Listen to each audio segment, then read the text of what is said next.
Alors, mais Tribune Quotidien s'intéresse à une actualité qui devrait intéresser en principe le gouvernement. Parce que c'est vrai que yonu gendarmerie ak yonu dik ak yonu ki, ça c'est un fait. Yonu assemblée a levé immunité parlementaire. Ça c'est un autre fait. Mais le gros du gros est à la une de Tribune. Mais non, mais c'est 70% de la population. Tu sais, même, on a même ruralisé les zones, les capitales. Hein. Les zones urbaines. Voilà, il y a les zones ruralisées, les zones urbaines. Parce que quand il y a problème là-bas, la tendance inverse. Oui. Ça, c'est de l'économie. Oikonomia. Alors, entre greniers vides, parce que Mabouba montait des reportages rec. Bon. L'actuel ministre de... Non, lui, mais comme il a été nommé sur la base des reportages, mais donc il va faire du reportage. Reportage. Donc, correspondant dans le Bon Paysan de Saint-Yves, qui a fait Mabouba Diagne.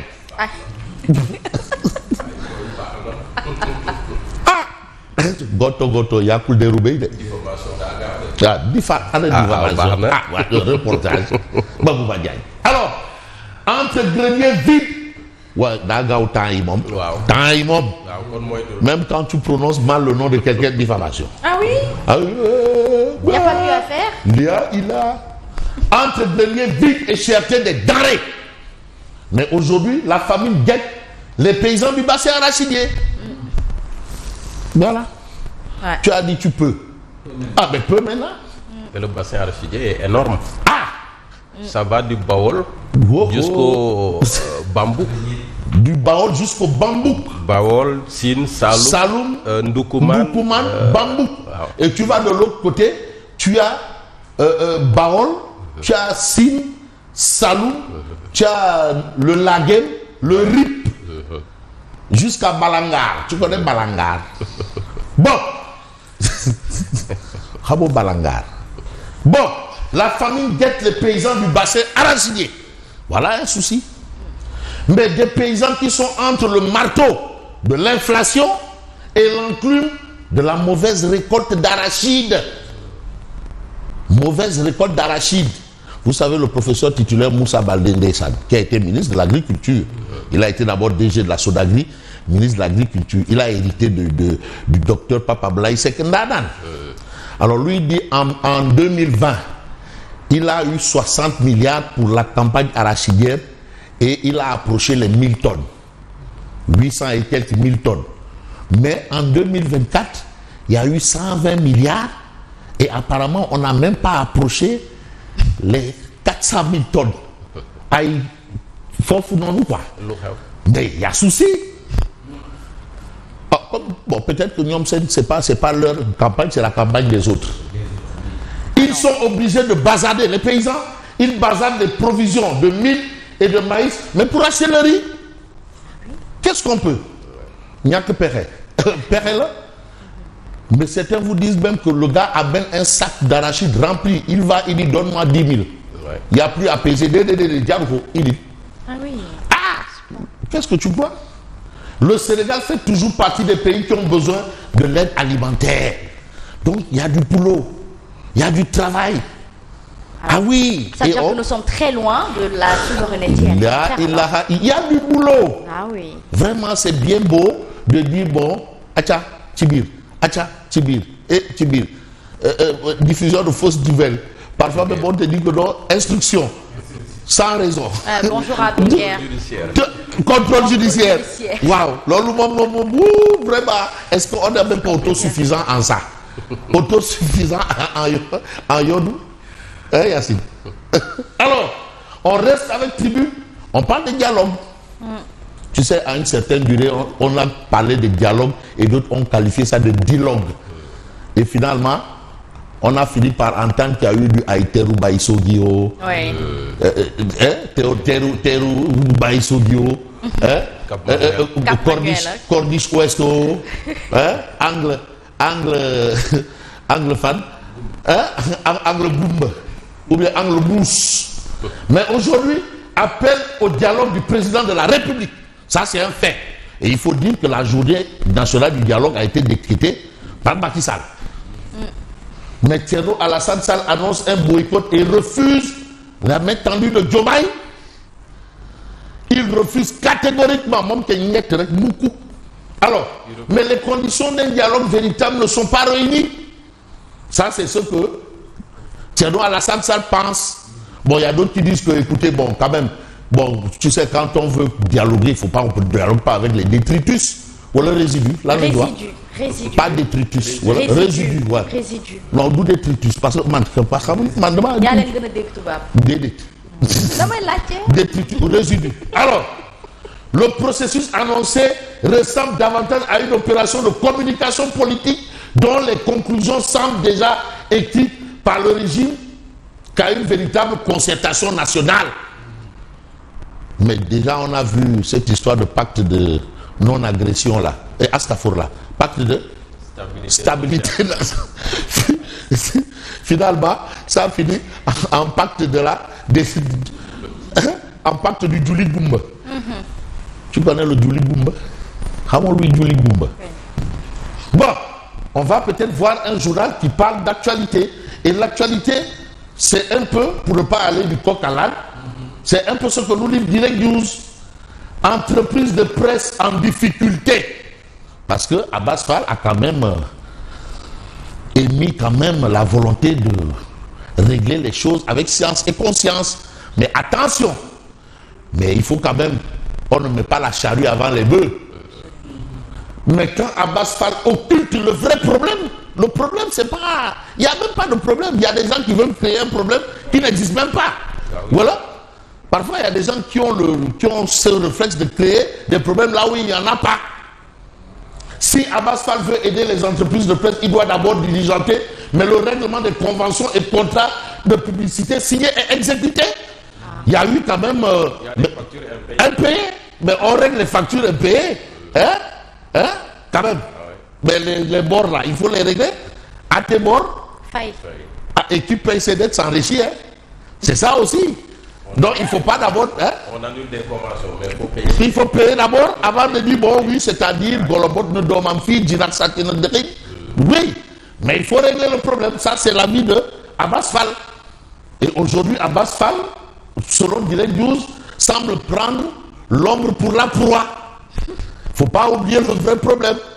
Il faut payer l'argent. Adakalisbi. Ah, wow. Mais de toutes les façons, vous avez le journal Les Échos. Thierno Alassane Sall dit niet à Diomaye. Donc, il ne faut même pas s'attendre à voir Thierno Alassane Sall ce jour-là, du côté de l'avenue Léopold Sédar Senghor, ex-Roum, ni du côté de l'avenue de la République. Il ne sera pas là-bas. Il sera peut-être à la place de France. Là, on peut le voir là-bas. Ou bien au quartier Djahaou. Probablement, ou peut-être. En tout cas, rapport ITIE premier semestre 2024. Le secteur extractif a généré 236 milliards. Ça, c'est ce que révèlent Les Échos. C'est que les gars, ils commencent à sortir leurs chiffres là. Mais le problème dans tout ça, d'accord, parce qu'on dit que non, il y a le pétrole et le gaz. Bonne question. Il y a le pétrole et le gaz. Mais à la pompe là, les prix n'ont pas changé. Ouah. Est-ce que le pétrole et le gaz est opérationnel actuellement? Ah bon, il y a de neuf. Oui, on a commencé l'exploitation, mais est-ce que c'est financièrement opérationnel pour le Sénégal? Ou bien vous vous en tenez aux promesses de campagne? Comme tu as dit, tu peux. Peu maintenant. La question c'est oui, il y a le pétrole, oui, le rapport ITIE, 236 milliards. En d'autres termes, l'unité monétaire devient le milliard. Ça c'est nul, mais c'est bizarre. Mais la question c'est, mais en tout cas. Dans tous les cas, vous avez ici Sud Quotidien, examen de la résolution de mise en accusation devant la haute cour de justice. Ça marche. Ça, c'est un secteur porteur, prometteur. Mansour Faye, Ismaïla Madior Fall et compagnie. 48 heures chrono. Donc bientôt, ils vont aller et ils vont probablement passer, je ne vais pas dire à la casserole. Ils seront éduqués jeudi. Absolument. Après-demain. Mais vous savez, le problème justement de la haute cour de justice aussi va animer le débat. parce que haute cour de justice est apparemment est créé dafa mel ni mburoog soow la ah c'est des frères jumeaux ou c'est des sœurs jumelles. Mais on l'avait dit. Parlons d'une CREI réformée rek. Oui, voilà, on l'avait dit à l'époque. Haute cour de justice comme la CREI. Donc si on va au tribunal de la CEDEAO là, il peut avoir des rebondissements. Probablement ou peut-être. De toutes les façons, on sait qu'il est question de 48 heures chrono. Mais au chronomètre de l'As quotidien, un problème très sérieux. Voilà. 96 malades du hangar des pèlerins en danger. Manque de kits de dialyse. Manque de kits. Mais manque de kits de dialyse. Ah oui. Tu as dit tu peux. Peu maintenant. Mongoka. Cheloumac, bonjour. Non, c'est que moi j'ai bien envie de parfois de voir les antiques, les globules blancs. Dans ce cas de figure là, les globules blancs. Bon, tu sais, si j'utilise l'expression là, ça va un peu me réduire à ma plus simple expression. Je vais utiliser globule blanc maintenant pour essayer de discuter avec ceux qui peuvent comprendre. Parce que le rôle des globules blancs, on sait ce que c'est. Et le rôle des globules rouges, on sait ce que c'est. Ce serait bien, oui, qu'ils fassent des piqûres de rappel profitant à la société. C'est vrai. Manque de kits de dialyse, 96 malades du hangar des pèlerins en danger. Voilà. C'est pas Fabrice qui le dit, c'est pas Asma, c'est pas Yacine Boubou, c'est personne, c'est l'As quotidien. Et là, il y a une question, j'aurais même ajouté danger de mort, parce que dialyse du Tchahan. Ouais. J'aurais mis danger de mort. Bon, comme il y a le point d'exclamation, on comprend aisément où le journal veut aller. Mais nous, on va aller vers, bien entendu, un autre journal qui s'appelle Enquête. Les gars, ils commencent à dire Bakou. Ah bon? Barambay, Ngalambay, Deketeyo. Deketeyo? Les premiers chiffres de Diomaye Sonko, ce sont leurs premiers chiffres. Moi, j'ai plutôt envie de dire good job. Comme d'habitude, à l'administration, qu'on attend vilipender. Parce que ça, c'est le résultat de l'administration. Ouais. C'est pas le résultat. Ah oui, mais c'est la cheville ouvrière, c'est l'administration. Ah oui, ça c'est le résultat de l'administration qu'on a cloué au pilori, qu'on a qualifié de tous les péchés d'Israël, de tous les noms d'oiseaux. Voilà le résultat. Attention, il faut savoir séparer la bonne graine de l'ivraie. Ouais. Il faut savoir choisir, même si choisir et ne pas choisir, c'est choisir. Ouais. Alors, les premiers chiffres, vous les avez vers des hausses records. Parce que là aussi, est-ce qu'il faut dire Euskei ou est-ce qu'il faut dire Tchei? Est-ce qu'il faut dire Machala ou Mala? Vers une hausse record pour les recettes douanières et fiscales. Attention. Parce que là aussi, quand tu presses aussi les entreprises comme du citron, il y a forcément des conséquences. Hein?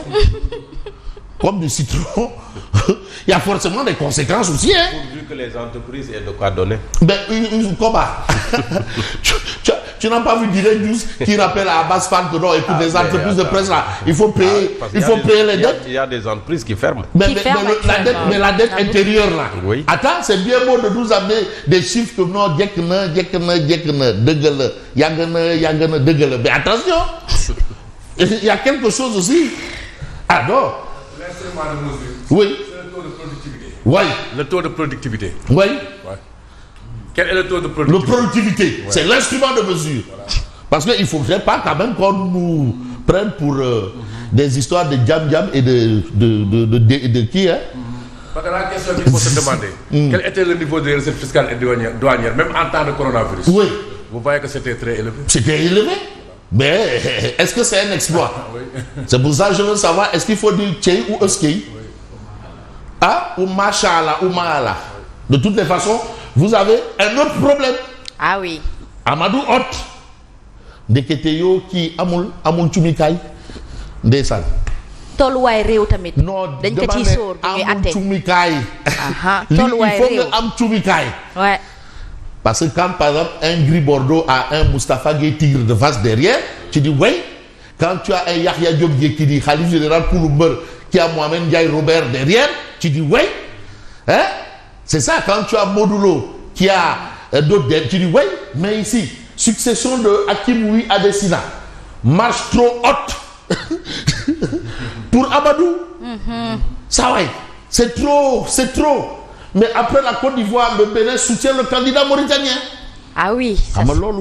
Ça c'est de la haute voltige. Ah oui, c'est les revers de la géopolitique. Dans ce genre de situation, si tu avais un Mankeur Ndiaye derrière. Bon, on laisse les Sénégalais parce que eux ils mangent beaucoup de pain. De toutes les façons, oui. Voilà, si j'avais un Mankeur Ndiaye, un chef Tidiane Gadio, hein? Commencer di dugg ci gars yi quoi de sama gars yi nag sama gaynde sama face sama mbër mi rek. Oui. Alors, mais il faut retenir, le Sénégalais n'a pas de task force pour porter sa candidature. Absolument. mi ngi nii. non bu dee Yacine lamb ji tas na. celle-là ferait une bonne directrice de campagne. mais non si c'était kii kon lamb ji tas au tasar. au moins elle parle un bon français et un bon anglais. Thierno Magdu ay nelaw Thierno Mag mais voilà ndekete sa waay amul cumikaay. Lui il est là au nom du Sénégal hein, parce que c'est quand même un poste important, c'est au niveau de la BAD. Malheureusement la marche trop haute pour Amadou. Mais est-ce que c'est pas aussi le revers des relations entre le Sénégal, la Côte d'Ivoire, le Sénégal, le Bénin, etc., qui jouent en défaveur de... le petit biir. Mais affaire bi da ngay am pexe. affaire bi en fait jëm. kon amuñu pexe. waxuma ko de. amuñu kay laa wax non de am wala dangay am pexe. Il y a des échanges parfois qui sont. mais non mais affaire bi des tractations, des transactions. À chaque fois. Je te donne ça, tu me laisses ça. Mais Yacine. Pourquoi choisir le Mauritanien, un pays à proximité du Sénégal? Mais demandez. Mais le Sénégal a occupé l'UNESCO. Ah oui, absolument. Le Sénégal a occupé la FAO. La BAD même, Babacar Ndiaye. Lui et moi. Oui. Mais on est où là? La FIDH. Le maître Sidiki Kaba. Le Bougoutigi. Oui. Air Afrique.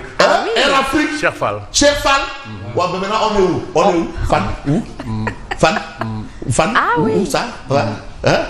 Même dans le football là, ça commence à être éliminé tôt. Hein? Même dans le football là, on commence même au basketball. Même au basketball là, ça commence, même dans le sport là, hein? Là où Matarba, mon cousin, avait amené le niveau du... Mais ça commence à perdre des plumes là. On joue Amilcar Cabral maintenant. Même Amilcar Cabral, est-ce qu'on va remporter Amilcar Cabral? Fabrice, tout ce qui se perd au Sénégal se retrouve en Mauritanie. Ça veut Bon. Mais Fabrice, une diplomatie qui ne va pas au-delà de la sous-région. Ouais. C'est presque Amilcar Cabral, parce qu'Amilcar Cabral c'était juste la sous-région. Oui. Même pas le Nigeria, notre voisinage immédiat seulement. Oui. Voilà. Hein? Voilà. Regardez les pays que visitent souvent nos autorités. Ils ne vont pas presque au-delà de ces pays. Hein. Non, oui. Mais... Qui faisaient les limites d'Amilcar Cabral. Ouais. Donc ça ne va pas loin, quoi. Non, ça ne va pas loin. Ça ne bouge pas trop, quoi. Pas trop. Ouais, bon, voilà. C'est bien dommage. Parce que quand même, tu as le Bénin, Patrice Talon, tu as la Côte d'Ivoire, Ado la solution. Oui. Bon, le Sénégalais n'a pas de task force pour porter sa candidature. Amoul Ngembe, Amoul Tchoumikaï. C'est ça. En tout cas, c'est ce qu'on veut nous dire. Mais ce que dit l'homme, c'est quoi? Audition au fond. Le grand déballage de Tabaski Ngom, les minutes d'un face-à-face de près de 4 heures entre l'inspectrice du Trésor et les juges d'instruction Idrissa Diarra et Nelly Seko Dieng. Ça, c'est dans l'ordre normal des choses. Mais le monde paysan, Amadou Hott qui n'a pas de Tchoumikaï, encore moins de Ngembe, les dialysés. Mais c'est ça. Il y a un souci. Tabaski. Il Tabaski va ignorer.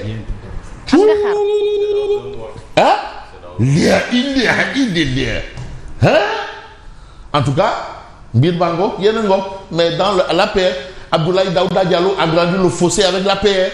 Ça, c'est le point actuel.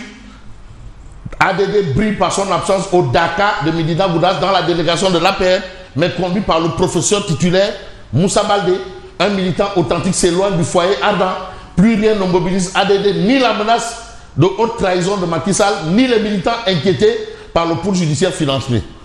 En tout cas, affaire où on dit vilain à son camarade là, ADD n'est pas dedans. Absolument. Donc, il ne faut pas qu'on dise vilain comme un chimpanzé, parce que chimpanzé n'est pas dedans. Yon nous chimpanzé n'est outil. Affaire où on dit vilain à son camarade là. Voilà. Vous savez, le coq et la pintade n'ont rien en commun. Mais ils partagent le même chagrin le jour des fêtes. C'est vrai. Boursarson. Mais vous avez ce fait-là, le pacte de non-agression, de stabilité. Mais finalement, c'est le pacte qui est déstabilisé. Un pacte qui est pour être stabilisé. Il est déstabilisé, le pacte lui-même. Mais attends, tu as un pacte où tu n'as pas Habib Aïdara de Sutelec. Tu n'as pas Mbalo Diakam, Andegesen. Tu n'as pas le G7. Tu n'as pas le Sud-Just. Tu n'as pas l'UDEN. Très bien. Mais tu as quoi? Des chaises vides. À bon entendeur, merci et bonne continuation. Merci beaucoup à vous, Fabrice Nguema.